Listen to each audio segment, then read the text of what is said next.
रहा हूँ। हज़रत सैयदना बिशर हाफ़ी रहमतुल्लाह अलैह, ये अल्लाह के बड़े पाए के बुज़ुर्ग गुज़रे हैं, बहुत बड़े अल्लाह के वली हैं। एक वक्त वो था कि इनका शराब का कारख़ाना था, शराब पीते थे और इतनी शराब पीते थे कि शराब में मदहोश हो जाया करते थे, होश भी नहीं रहा जाता था। एक मरतबा आप देखें इत्तेफाक से कहीं जा रहे थे रास्ते में या अपने घर की तरफ आ रहे थे, रास्ते में बिस्मिल्लाह शरीफ का टुकड़ा मिला जिस पर लिखा था बिस्मिल्लाहिर्रहमानिर्रहीम। कागज़ का एक टुकड़ा मिला जिस पर लिखा था बिस्मिल्लाहिर्रहमानिर्रहीम।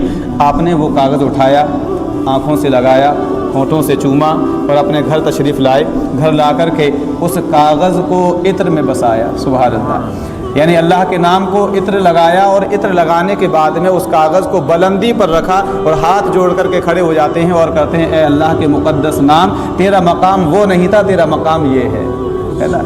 अल्लाह को ये अदा इतनी पसंद आई कि उस वक्त के जो वली थे, अल्लाह रब्बुल इज़्ज़त ने पैगाम भेजा कि जाओ बिशर से जाकर के कह दो उसने हमारे नाम को चूमा है, अब हम जो है उसके मुंह को नापाक नहीं होने देंगे। सुभान अल्लाह, उसने हमारे नाम को बुलंद किया है, अब हम उसकी ज़ात को बुलंद कर देंगे और हम उसके गुनाहों को माफ़ फरमा देंगे। जाओ जाकर के हमारा पैगाम उसको पहुँचाओ। वो वली जब आते हैं, हज़रत बिशर हाफ़ी रहमतुल्लाह अलैह के कारखाने पर आवाज़ दी, दस्तक दी, कहा कौन है? कहा मैं फ़ला इलाके से आया हूँ, बिशर को बुलाएं, एक पैगाम लाया हूँ। कहा किसका पैगाम है?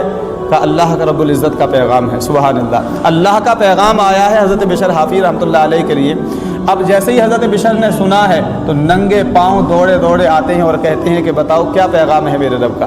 जब कहा कि अल्लाह रब्बुल इज़्ज़त ने आपको सलाम कहा है, जो आपने नाम की इज़्ज़त की थी, आपने उस नाम को बुलंद मकाम पर रखा है, अल्लाह ने उसके इवज़ जो है अल्लाह रब्बुल इज़्ज़त ने आपकी मग़फ़िरत फरमा दी है। सुभान अल्लाह, बस इतना सुना, उसी दिन से तौबा करी और अल्लाह रब्बुल इज़्ज़त की बारगाह में ऐसी इबादत में लगे कि अल्लाह रब्बुल इज़्ज़त ने उन्हें वलियों का सरदार बना दिया।